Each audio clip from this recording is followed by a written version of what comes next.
hayakum hadayakum wala hayabtum mudani fahasyakum wa hasyakum sahidna id atainakum wa fuzna hina zurnakum fakum wa asfawfina ila rahmani maulakum sanuhta mazayami mazayakum sanadra sarahmata wasyana wa tasyakum salamullahi hayakum wa ainullahi tar'akum sallallahu maulana wa salama atainakum alal makhtari syafi'ina wa munggidina wa iyyakum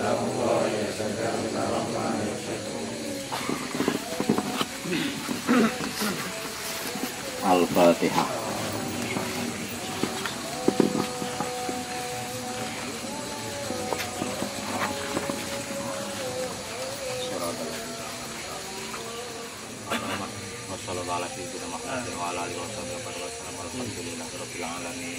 Alhamdulillah. Kula jenengan sareng makbaripun makamipun Syekh Wahyudin. Syekh Wahyudin di Pulau Sanjang termasuk wakila beliau murid daripada Mbah Khorib di tahun 1700-an sampai 1800 itu para aulia, para ulama ya. Kata tebaran wonten ing Pekalongan Wonosobo bahkan ya. Makanya kula panjenengan di daerah Pekalongan menurut beliau Maulana Habib Muhammad Lutfi termasuk nomor 2 di dunia aulia terbanyak ya, setelah Hadramaut ataupun Yaman. Bahkan wali kutub itu kathah wonten ing Jawa khususipun wonten ing Pekalongan. Kula nate sanjang termasuk sing wonten ing catatan kawula mawon Pekalongan datang sing bon napa namine bon kecatet nggih itu sekitar 500-an sing pernah di sowani utawa di ziarahi sekitar 300-an niku sing bon apa bon masyhur apa malih nek sing dereng-dereng masyhur niku ing daerah yang bon masyhur cuman kula dereng survei niku termasuk ing daerah Bawang Tersono niku perjulit daripada Diponegoro juga kathah. Pramila kula panjenengan ketika ningali tahun 1700-an Islam sudah 90% ya. Jadi agama Hindu ataupun agama kepercayaan itu pun segede bisa dilihat secara sejarah. Makanya nggih amet sewu ketika kaya tahun 1900-an awal Habib Ahmad bin Abdullah bin Thalib Al-Abbas ketika rawuh wonten ing Pekalongan niku nggih sifate mboten apa mboten dakwah kados zamane Wali Songo karena Islam sudah gumelar, sudah menyeluruh, tinggal benek-benek ketok krono walaupun Islam mungkin tasik mboten salat ketika orang Islam itu tasik boten nglakoni napa rukun Islam. Wonten malih sing istilah kejawen meyakini ana ning Gusti Allah tapi sama sekali tidak melakukan apa syariat. Niku tinggal menek-menek. Karena kalau dilihat dari sejarah yang pernah diterangkan oleh Syekhina, Islam itu sudah datang di Aceh ada zaman sahabat, bisa ditandai dengan adanya makam putra daripada Mu'ad bin Jabal, Abdurrahman bin Mu'ad bin Jabal yang ada di Garut. Itu berarti zamannya sapa nih, zamannya sahabat pun wonten. Bisa ditandai lagi dengan adanya kerajaan Mojopahit, itu Islam sudah banyak dengan koin emas yang bertuliskan la ilaha illallah Muhammadur Rasulullah. Cuman ramene Islam gumelar itu ditandai dengan berdirinya Masjid Demak. Jadi zamane Maulana Malik Ibrahim, zamane Jamaluddin Husain itu sudah banyak orang Islam. Cuman belum saatnya, belum waktunya untuk mendirikan kerajaan Islam. Begitu Raden Fatah, menantu daripada Said Ahmad Rahmatillah Sunan Ampel, terus dengan dibantu oleh organisasi yang disebut dengan Majelis Wali Songo. Sementara Raden Patah satu mempunyai darah biru, kedua mempunyai warisan di Gelagah Wangi ataupun sekarang dinamakan Demak. Berarti wis wayahe napa para wong ngono kuwi sampean Pak gawe peranggo, urung ana tanahe, urung ana sing apa arane ngurusi nggih. Ora ana sing ahli di bidang obat, ya Pak gawe peranggoe priye. Nah, pada zaman itu Raden Patah darah biru wis oleh apa? Oleh warisan alas Gelagah Wangi baru disusun. Dan pendukungnya juga, masanya juga banyak. Ya menewi Pak diri ke sampean, Pak diri ke partai bisa asalkan duwe apa kriteriane nggih, masane harus sekian. Zaman dulu kan gawe keri-keri wong sithik Majapahit itu sakmono gedene. Sebelum Majapahit gelang-gelang Singosari sakmono gedene gelis runggat apa ora. Tapi ketika wis siap kabeh secara tempat, secara SDM-nya, sing ahli di dalam bidang peperangan, sing ahli dalam bidang ekonomi, direk kekerajaan ora diserang, tapi ora ono sing ahli di bidang ekonomi, pertanian. Terus Pak Gopong ora rakyate do ora percaya nggih. Sunan Kalijogo di bidang apa? Pertanian. Sunan Kudus di bidang perdagangan nggih. Walaupun beliau ahli di dalam tafsir, ahli di dalam fikih, ahli di dalam hadis nggih. Tapi beliau juga mempunyai bidang nggih, ahli.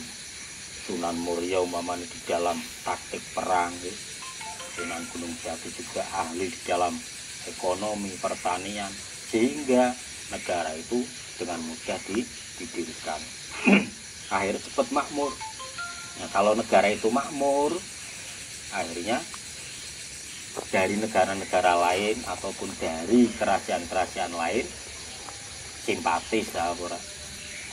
Suwi-suwi nggih, setelah simpatis nembe apa? Dia bisa diajak kerjasama. Kok ora iso dijak kerjasama, diserang punya pasukan. Itu ora semudah itu. Makanya dari zaman sahabat Islam sudah masuk di Indonesia ya, luasnya di Nusantara. Cuman belum saatnya, belum waktunya untuk mendirikan apa? Jadi onone kerajaan Demak itu negara sudah apa? Kerajaan itu Islam sudah banyak sekali menyeluruh. Bahkan tidak hanya seperti itu, Raden Patah juga mempunyai penasehat, termasuk boyohan ini minta kandake sapa? Sen Sinten iki? Nah, Ibrahim Husain wae. Abdai Abdurrahman Trengguling ya, putrane Sayyid utawa Syekh Abdullah Bejagung. Beliau mempunyai majelis taklim yang besar sehingga ketika sudah bisa dikirim ke pelosok-pelosok ya, kaya pondok ngendi ya Allah, pondok Tegalrejo, sebelum mereka pulang ke rumah, pondok itu memberikan fasilitas.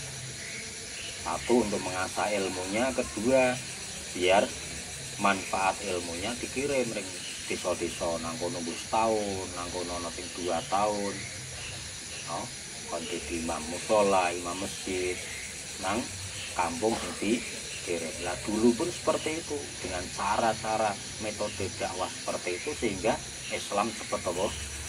Cepat gumelar, cepat apa? Cepat ombol.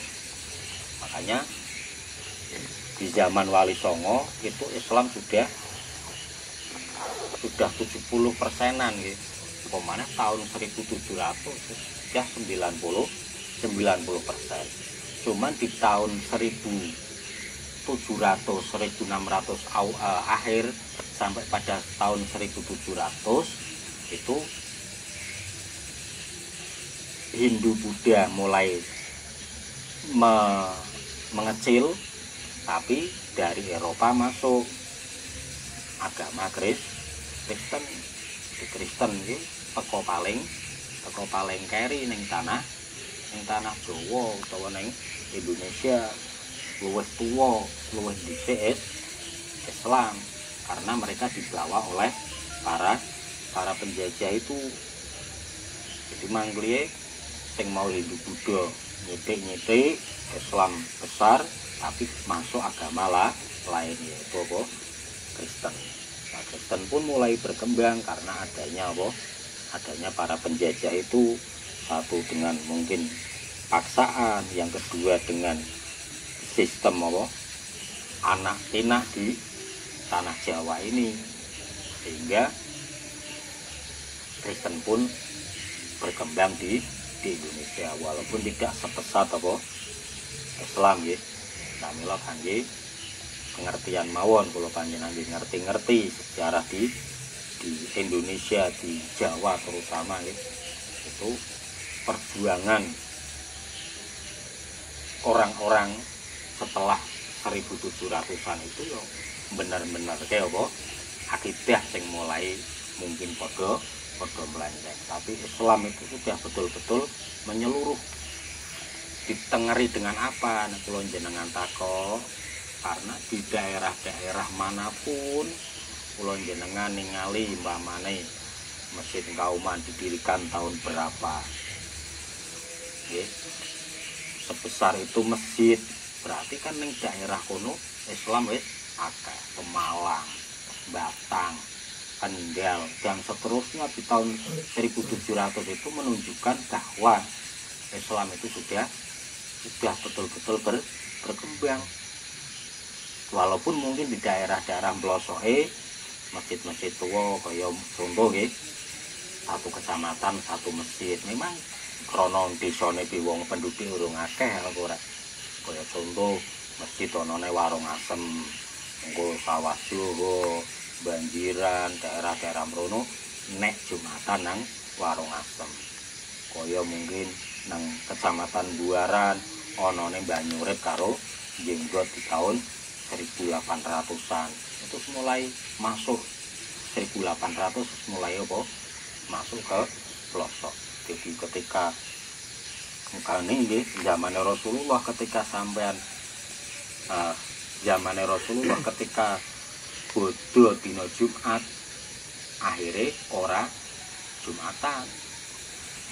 Karena masjid hanya adanya satu-satunya di Mekah. Jadi wong Badui teko nering endi? Teko nering Mekah kaduwen dosul karo Rasulullah, nembe bali Rasulullah, mangkat maneh karo Jumatan. Akhire Jumatan ora oleh. Lah saiki do tiru jare bodhone dina Jumat mangkle gara Jumatan. Itu zaman biye. Krana apa? masyakot nggih. Jadi padha ketika ning zaman tahun 1700-an itu di alun-alun beserta masjid itu kula jenengan ningali mawon nggih sejarah. Makanya Masjid Batang didirikan tahun berapa, Masjid Kauman Pekalongan didirikan tahun berapa. Kula jenengan iso ngerti sejarah. Jadi dudu tahun 1900-an awal isi dakwah mendakwahkan Islam itu bukan. Islam wis gumelar wis akeh nggih. Di ulama-ulama di tahun 1900-an zamane Diponegoro sehabis perang Puputan itu pondok-pondok wis akeh nemen nggih. Pondok-pondok pesantren nggih. Mbah Komsah Landung Sari wis ana pondok itu awal tahun 1900. Pondoke Mbah Kiai sapa arane Sayudan nggih. Mbah Kiai Ilyas Sayudan tahun 1900 awal. Berarti pondok-pondok pesantren, masjid-masjid itu sudah sangat banyak. Mbah Deam ya juga dengan terkenal dengan mendirikan 1000 masjid ya, di daerah Pekalongan kota dan kabupaten. Makanya ketika ada ulama yang mengatakan bahwa di tahun 1900-an itu dakwahnya seperti apa, yaitu bukan dakwah mengislamkan tapi dakwah untuk meluruskan itu mau bangsa kaum abangan ya. Makanya nek jenengan pengen ngerti agama Hindu sing sak mestine sing yamene si ana sampean ning daerah Tengger ya. Kuwi asli pengikut daripada apa arane Mojopahit sing isih urip dan dia tidak mau mengikuti hiruk pikuk duniawi. Artinya seramo melu-melu tentang negara Indonesia apa aku ora paham, yang penting sing utuh mengikuti agama nenek moyang mereka di dinut ning daerah Tengger. Terus ana meneh ning Pati arane apa? Nek kuwi wis Islam tapi Islam mending rada kejawen. Nang daerah Pati yo alen apa arane? Suku Samin nggih. Isi kaya ngono, dadi biyen Islam sing dibener-benerke karo tahun 1900-an karo bangsa ulama kuwi bangsa suku Samin iki sing Islame kok kuwi artine sesajen apa sing dilakon-lakon. Nah iku diluruskan zaman Habib Ahmad, zaman Mbah Diotoyer Sepuh, zaman kaya Ki Samsuri tahun 1950-an nggih. Zaman Pak PKI ning daerah nanti Pak Mai Kaliwareng ya. Kaliwareng itu mau isi bangsa apa? Bangsa wong-wong nek cara ngono ki arane apa abangan ya.